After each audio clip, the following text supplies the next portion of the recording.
everybody, this is Kevin Rydell, and today I'm giving you a tube in a box. Tube in a box is basically an old school rubber inner tube that you could either use for snow tubing or river tubing.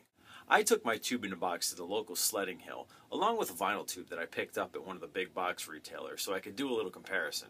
I'm not going to lie, after the first few runs, I liked the vinyl tube better. It was actually faster. But my impression quickly changed. After about 5 runs, my vinyl tube was flat, and I had to finish off my day with the tube in a box. I went back again the next day and I brought both tubes.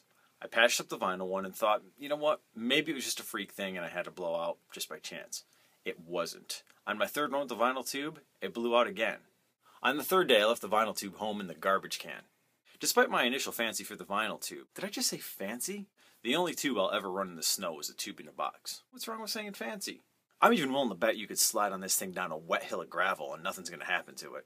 I noticed something else in my 3-day test of tube in a box. I wasn't the only one having problems with a vinyl tube. I saw a lot of other families heading back to their cars with flat vinyl tubes in tow. The other thing that stood out about tube in a box is its coolness factor. I had several people come up to me and admire my tube. People kept coming up to me to talk about it. Where'd you get that? I haven't seen one of those in years. Did that come out of a real car? And my response to that one was, no, it came out of an imaginary one that runs on unicorn tears and marmalade. People please. Showing up on the sledding hill with a tube in a box is kind of like showing up at a party with a cool classic car. It catches people's attention and they want to talk to you about it. Another cool thing about the tube in a box is that it's shaped like a ring. It's mild precious. This allows you to wear the tube over your head like this, and it lets you have 2 free hands when you walk up the hill. Now those of you with kids will understand why this is good. A lot of times towards the end of the day, the little ones tucker out and they don't want to drag their own sleds up the hill, so you could help them out. Tube in a box comes in 2 sizes.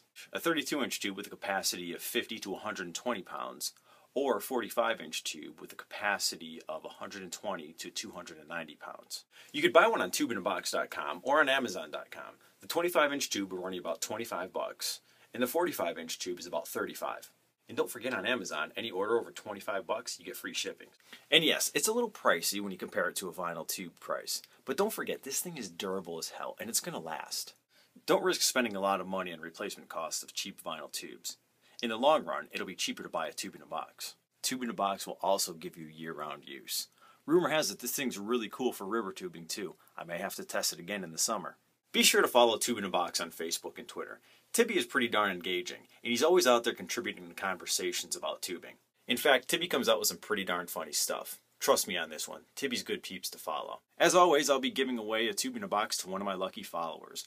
Just enter your information in the Rafflecopter widget below, and I'll add your name to the drawing. Also included with the tube I'm giving away is this cool tube in a box bag. You could use it to put your uninflated tube in, or just carry gear with you when you go on your tubing adventures. Thanks for watching, everyone. I'm Kevin Rydell, and this is a tube in a box. That's what I'm giving you. See ya.